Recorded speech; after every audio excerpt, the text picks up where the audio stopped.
Teman, ini modul keempat. Ya tentu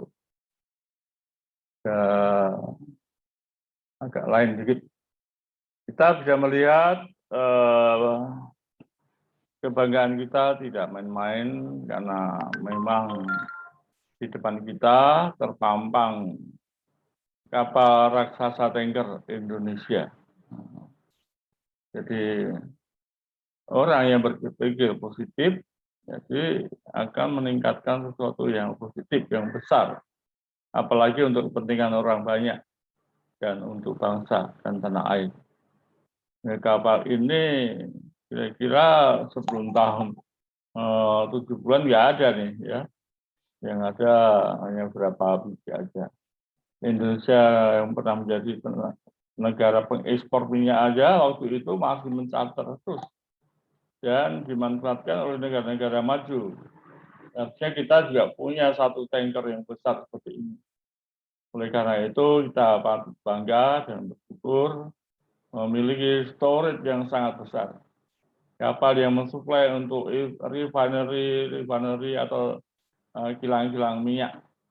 Karena pasokan minyak mentah beli dari Arab sana, dari Ras Tanura, Kuwait atau Dubai atau mana lagi ya di Yaman atau Uni Emirat Arab, yang seharusnya dulu kalau nggak terlalu dihabiskan kita punya minyak mentah sendiri karena kita pernah menjadi negara pengekspor. Tapi sekarang ya, dengan bertambahnya jumlah penduduk dan pemakaian gas bakaran yang tidak terkontrol menjadi pengimpor. Harganya sangat mahal, ya. Mahal belum dibagi-bagi ke seluruh Indonesia. Jadi kalau harga dari Teluk Semangka ya itu dibagi ke Jakarta ya tentu kosnya masih murah. Tapi kalau dikirim ke Indonesia bagian timur ya tentu harganya mahal. Tapi syukur ya pemerintahan kita bukan masalah politik, tetapi Papua bisa mendapatkan harga bahan bakar yang sama dengan Indonesia Barat. Jadi Indonesia Barat dan Timur harga minyak bisa sama. Itu bentuk peranan-peranan dari perkembangan yang di Pertamina ya. Dengan adanya raksasa tanker ini mudah-mudahan juga harga minyak bisa terpantau. Teman-teman yang ingin berkarya di kapal besar ini bisa ya, karena sudah menjadi milik kita, ya tentu lambat atau cepat akan berpindah tangan ke seluruh kru orang Indonesia. Tidak ada yang sulit, kecuali malas ya. Jadi kapal ini, mindset kita harus berpikir kapal ini minimum 25 tahun dioperasikan dengan baik, layak laut. Ya. Saya walaupun mantan ya 26 tahun di laut, juga masih kepingin naik kapal besar seperti ini. Untuk bagi teman-teman yang masih ingin bekerja di kapal dan ingin gaji yang besar ya tidak berlebihan, kejar prestasi, terutama ilmu pengetahuannya. Kalau pengalaman doang aja ya itu aja. Tapi kalau dengan ada yang penambahan analisa dan penelitian, kita akan menjaga kapal ini dengan sebaik-baiknya. Mari kita lanjutkan. Iya, kita sapa dulu. Kita ingin menyapa kebanggaan kita ini, berbagi semangat bagi teman-teman semua yang seprofesi maritim di darat dan di kapal di 7 samudra. Ya, orang bilang dulu 7 samudra 5 benua. Jadi kita punya profesi sangat bagus ya kalau mau di laut sebagai pahlawan devisa negara, bisa memasukkan gaji kita dari luar negeri ke dalam negeri aja sudah meningkatkan taraf hidup bangsa kita, mengurangi kemiskinan. Jadi teman-teman yang ada di Samudra Indonesia, Samudra India, Samudra Atlantik, Samudra Pasifik, ya, dan dimanapun berada supaya menjaga profesi kita dengan peningkatan buku-buku yang ada dikeluarkan oleh AIMO maupun badan-badan dunia tentang perkapalan. Baik, semua yang sangat kami banggakan, selamat pagi, Assalamualaikum warahmatullahi wabarakatuh. Salam sehat sejahtera bagi kita semua. Mohon izin, saya tetap memperkenalkan diri sebagai Marine Chief Engineer, Marine spesialis dengan tugas-tugasnya yang besar, Marine Auditor, ya, setiap tahun lebih 50 kapal saya audit, surveyor maupun sebagai Operation Manager, juga dosen pelayaran dan penulis buku maritim. Umumnya orang mesin jarang yang menulis buku ya, tapi karena panggilan saya lihat yang ijazah paling rendah, banyak orang tua walaupun sudah punya pengalaman yang banyak. Di dalam modul 4 ini kita akan bahas turbin Joule ya. Dan turbin Joule ini ya paling enggak dua ini kita kenal. Turbin Joule garis besarnya adalah turbin lava yang digandeng. Jadi misalnya turbin lava itu sendirian digandeng menjadi 6 turbin-turbin disebut turbin Joule. Jadi uap bekas itu masih bertekanan tinggi, terus dipakai untuk menggerakkan turbin kedua, ketiga, keempat, 5, sehingga kecepatan uap yang keluar yang dari turbin sudah semakin rendah.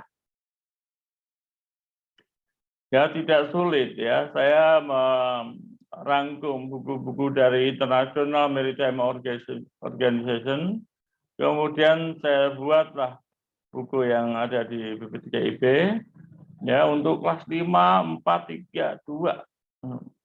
Tetapi untuk teman-teman yang di luar kampus BPTKIP juga bisa membeli buku itu, bentuknya adalah untuk umum, jadi tidak ada logo sekolahan, yang ada logo penerbit jangkar.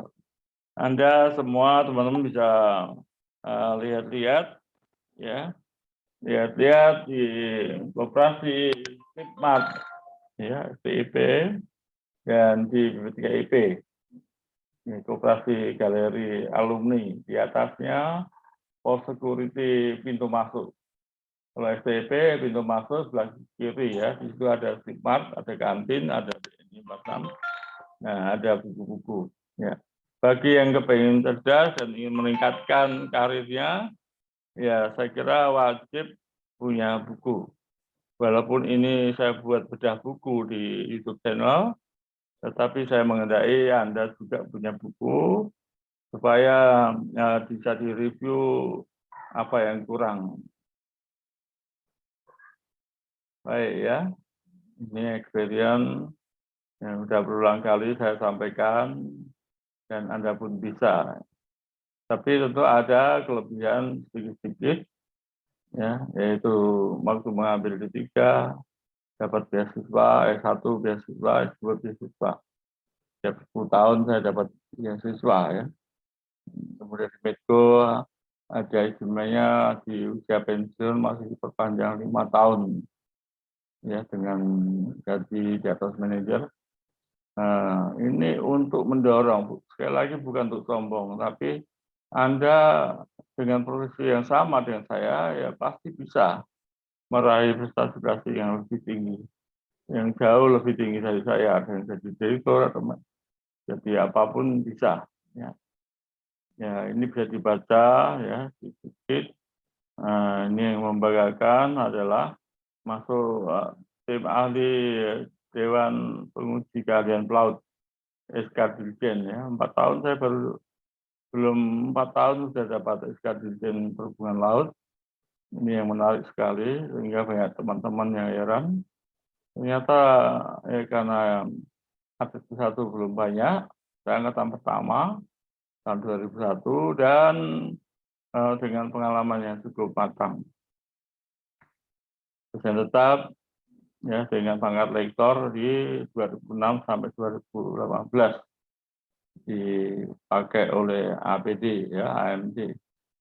Kemudian terusnya di training Kalau di PMTC ini semua yang pensiun, di STIP juga bisa saya ceritakan bahwa saya juga tidak melamar di sekolah-sekolah ini semua maupun di pekerjaan ya.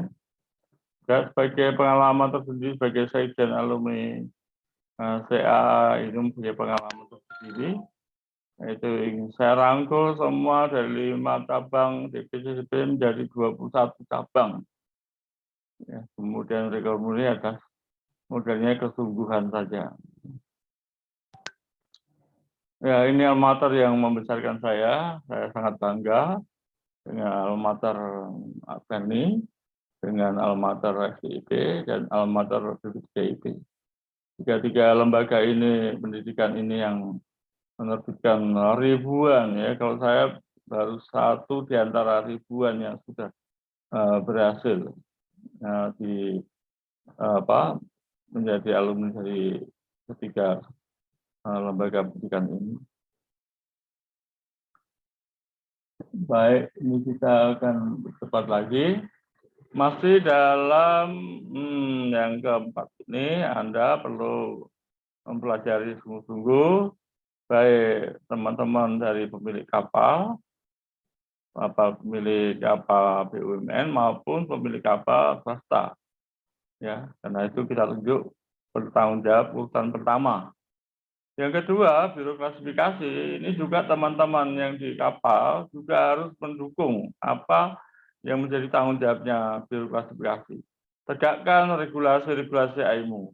Harus menjaga kondisi keseluruhan kapal. Dilaporkan saja kepada biro klasifikasi, jangan ditutup-tutupi. Semua adalah untuk kepentingan orang yang ada di kapal. Ya. Yang kedua, baru kepentingan yang di darat. Harus menjaga peralatan keselamatan, ini penting ya. Kalau ada yang nggak benar, kasih tahu biro klasifikasi untuk menyampaikan kepada pemilik kapal dan seterusnya akan diperiksa oleh Sabanda atau PSDO. Mematuhi regulasi pemerintah bendera kapal, ini jelas mana biro klasifikasi harus patuh juga kepada government setempat.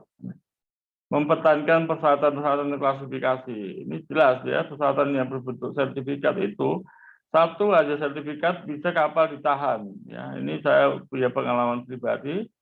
Ya, rayu-rayu Sabanda pun nggak dikasih di sebuah taubat tahan, tapi dampaknya kepada tongkang yang muat minyak itu yang siap berangkat akhirnya tertunda ya 2 hari atau 3 hari, dan tertundanya ini membuat perjanjian yang di offshore itu minyak kurang, ya kurang 2-3 hari. Jadi ekspor tanker datang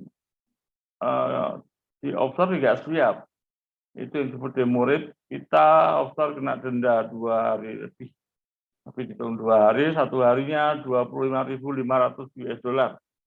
Atau 2 hari berarti 51 US dollar, dirupiahkan sekitar 700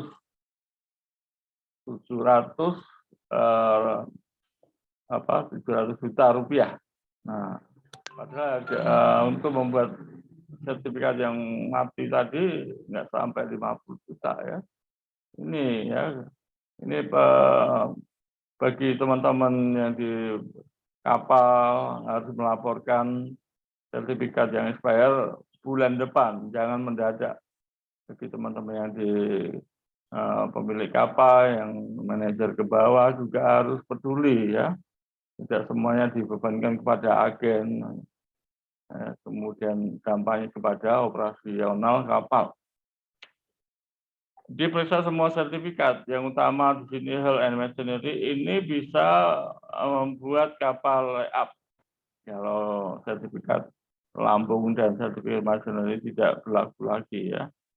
Melaksanakan annual survei, intermediate survey, underwater survey, continuous survey, renewal survey, ya, special survey, dan lain-lain. Ini pengamatan kami, ya, semua ilmunya klasifikasi itu sama, baik nasional maupun internasional, baik anggota AIAC, International Association Klasifikasi Society, maupun nasional ya, dalam hal ini BKI.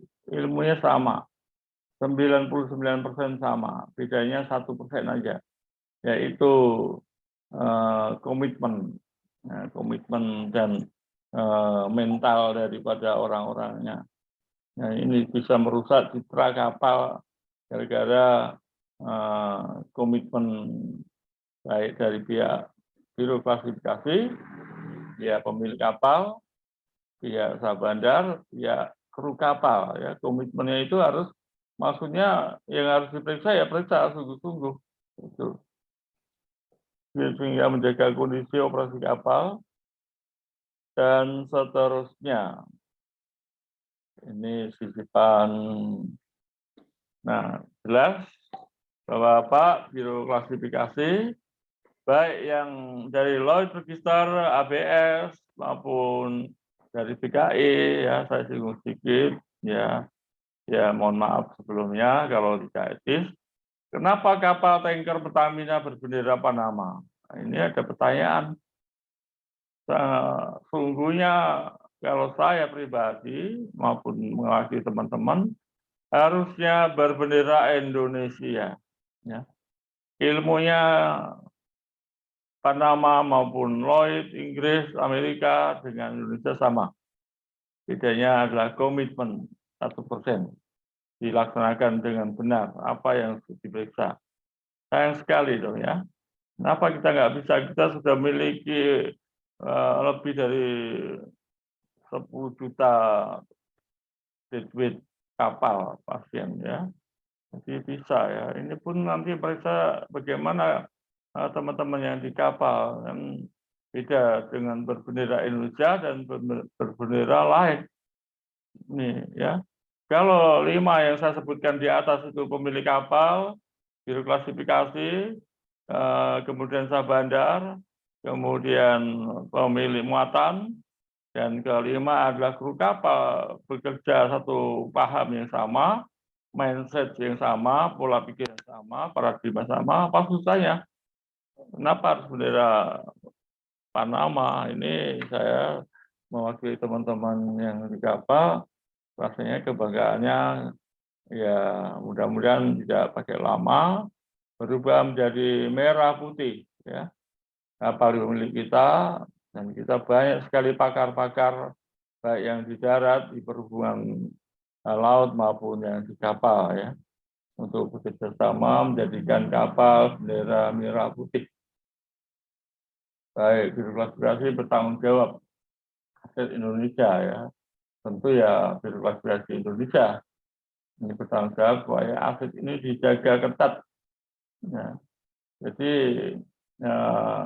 ketika biro klasifikasi nasional diberi kepercayaan dual class atau berpasangan dengan yang internasional, itu pengamatan kami kurang sungguh-sungguh, itu yang membuat ya, komitmennya itu kurang independen, kurang profesional. Ada sih 1-2, padahal bendera asing pun yang bendera internasional pun pegawainya orangnya juga orang Indonesia, tapi punya komitmen yang hebat. Ya, di contoh ada biro klasifikasi Lloyd Register juga orang Indonesia. Ya, dia mengawasi kapal dengan benar dan tiap item diperiksa dengan sungguh-sungguh. Itulah bagi teman-teman kita dari biro klasifikasi nasional supaya lebih independen, lebih profesional, sehingga tidak direbut oleh bendera Panama. Panama negaranya kecil ya, mungkin 1/100 di Indonesia bisa mendirikan biro klasifikasi yang luar biasa, walaupun disebut bendera kemudahan. Ini ya, para raksasa tanker Indonesia harus dijaga ya, lebih baik kalau jaga orang kita sendiri. Tapi sampai hari ini komitmen dari teman-teman biro klasifikasi Indonesia masih belum kelihatan dengan mencolok ya. Kalau bisa, karena nyatanya bisa direbut dengan bendera Panama ya.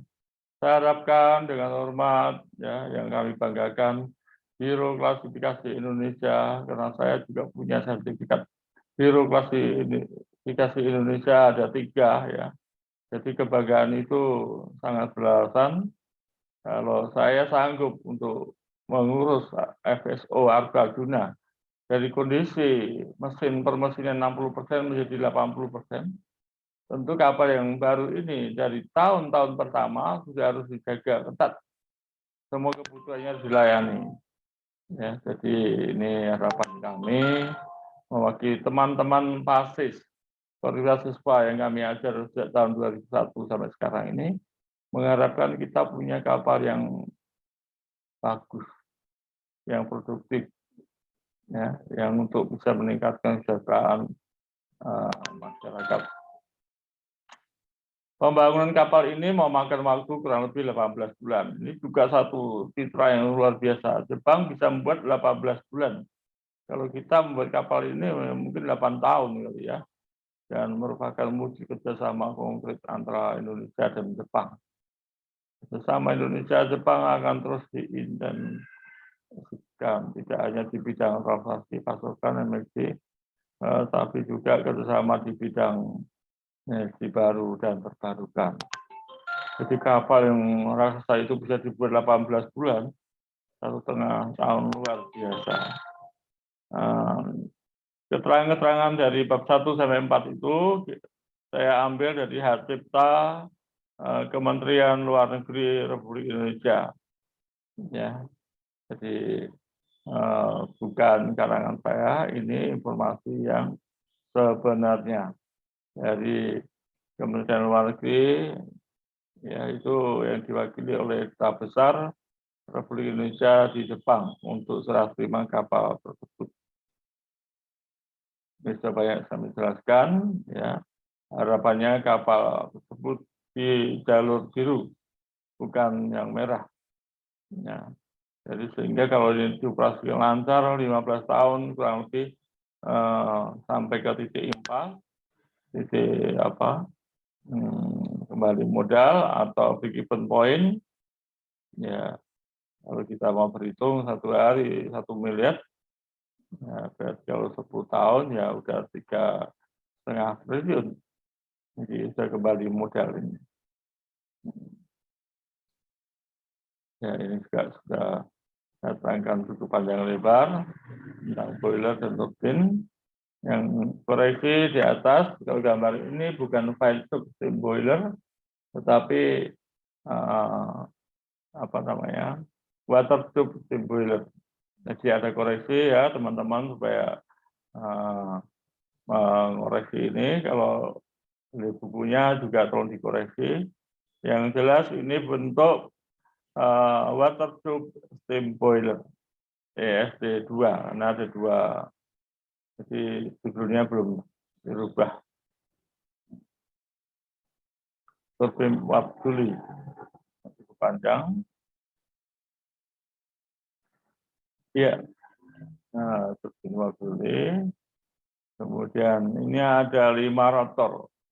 Yang satu ini belakang kami yang paling besar itu ada untuk water ballast pump. Ini di Singapura ya. Kami periksa kondisi sudu-sudu turbin masih bagus.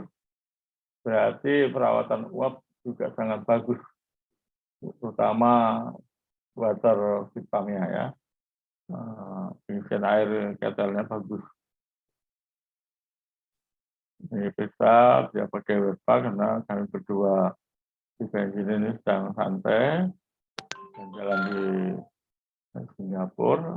Nah ini turbin ini, rotor ini harus dibalance sangat.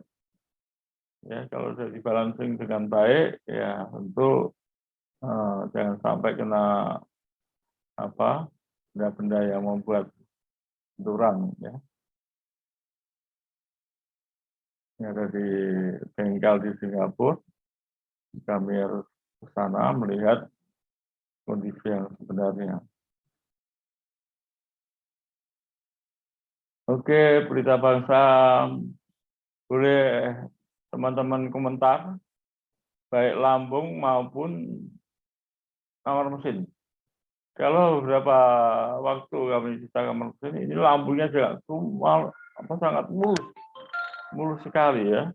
Jadi ini setiap tahun diperiksain oleh kelas B dan setiap 2,5 tahun naik jok, ya, disebut intermediate kelas B. Di mana waktu naik jok itu penggantian zinc anodnya itu bisa benar-benar diganti yang asli ya. Jangan sampai yang palsu yang dari besi tua, besi cor dilapis dengan timah itu ya. Yang asli itu adalah seluruhnya terbuat dari timah. Dan dia bisa mempertahankan kondisi lambung kapal dengan baik. Nah, sekali dipalsukan, ya bisa merusak kapal itu untuk seterusnya. Jadi dari awal sampai akhir ocean tanker ini memang merawat kapal dengan baik. Saya percaya hasilnya pun sangat baik. Inilah turbin Juli ya. Jadi merupakan gabungan-gabungan turbin lava ada 6, sehingga uap yang keluar dari turbin pertama masih dimanfaatkan untuk turbin kedua, ketiga, 4, 5, 6, dan sampai terakhir. Jika bisa dilihat diagram kecepatan di bawah, itu teman-teman bisa belajar sendiri dengan syukur kalau ada bukunya. Kalau nggak ada juga di setel pelan-pelan aja. Rumus-rumusnya saya lompati saja bagi teman-teman yang mau meningkatkan, ya kita lihat latihan dan tugas ini. Jadi bisa diulang kata-kata yang ada di dalam, jelaskan pengertian turbin Juli dan fungsi di kapal. Jadi turbin Juli ini adalah gabungan dari beberapa turbin lava. Fungsinya umumnya dipakai untuk menjalankan generator, bukan untuk mesin induk ya, mesin induk Parton. Ini bisa dibuat latihan. Rangkuman, ya ingin saya bacakan rangkuman. Turbin uap Juli adalah turbin uap dengan beberapa tingkat tekanan lebih dari 1. Ya, jadi bukan 1 aja.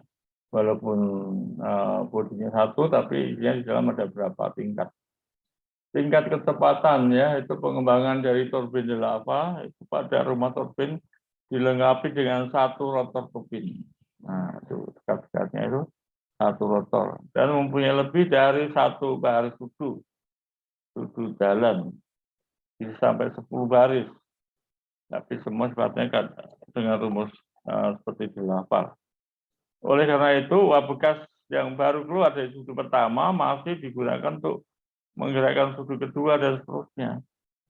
Maka uap bekas yang keluar dari turbin yang terakhir potensinya tinggal sedikit kecil. Jika rendemen turbin Juli sangat besar, ya, turbin Juli ini umumnya dipergunakan sebagai penggerak generator listrik dan turbin kombinasi penggerak utama kapal. Jadi selain untuk generator listrik juga dipakai kombinasi mesin turbin penggerak utama. Ada satu kata yang menarik ya teman-teman yang saya banggakan. Manusia belajar dengan 2 cara. Ini yang saya sampaikan. Satu cara itu dengan membaca, lainnya ada berkumpul dengan orang-orang pintar. Artinya kita mau meningkatkan prestasi, karir, profesi, yaitu dengan membaca yang sudah dijalani oleh orang-orang yang berhasil lebih dulu. Yang kedua, ketika kita sebagai anak buah paling bawah misalnya, ATT, ANT5, melihat nakoda, KKM, Molen 1, gede-gede, ya tentu ada apa sih yang membuat begitu. Dan Anda pasti bisa. Itu kata orang pintar yang namanya Will Rogers, 1829. Wow, ya, sudah 10 tahun lebih. Yang berumur 9 sampai 35. Aktor dan pelawak Amerika Serikat. Di mana kita ketinggalan zaman nih. Seorang pelawak Amerika Serikat bisa memberikan kata-kata mutiara. Manusia belajar dengan 2 cara. Satu dengan membaca buku-buku terkait dengan profesinya. Yang lainnya berkumpul dengan orang-orang pintar yang mempunyai gaji besar. Nah, itulah ya mikir lagi kita. Ya mikir, kalau nggak mikir nggak dapat apa-apa ya. Ya mikir, nggak mikir ya tidur atau ngelamun. Ngelamun bagaimana melamun? Ya, ada yang baik, ada yang tidak baik. Ya. Ini ternyata kalau melamun itu adalah angan-angan. Tidak ditulis, namanya angan-angan. Kata International Safety Management Code, semua planning kalau tidak ditulis namanya angan-angan. Ketiup angin silir-silir hilang ya. Apalagi angin yang besar. Saya kira itu teman-teman yang kami banggakan di seluruh dunia. Ya, saya memproklamirkan sebagai dosen internasional walaupun nggak dibayar ya. Ini seikhlas-ikhlasnya karena tidak ada yang saya cari-cari kecuali kebanggaan, kepuasan profesi, kepuasan batin. Tapi jangan lupa ya, bagi teman-teman yang sudah mendengar ini atau mendengar yang sudah terdahulu, jangan lupa klik tekan tombol subscribe dan tanda like ya. Bila ingin Anda beramal kepada anak buah atau kepada teman-teman yang lain di WA grup Anda, pasti sekarang anak SD sudah punya HP ya. Silakan di-share ya. Nah, jadi ini sudah sangat menunjang. Di depan kita akan bedah buku modul kelima. Salam sehat, semangat, sukses selalu untuk Anda. Wassalam warahmatullahi wabarakatuh. Terima kasih, sampai berjumpa lagi. Itu ya.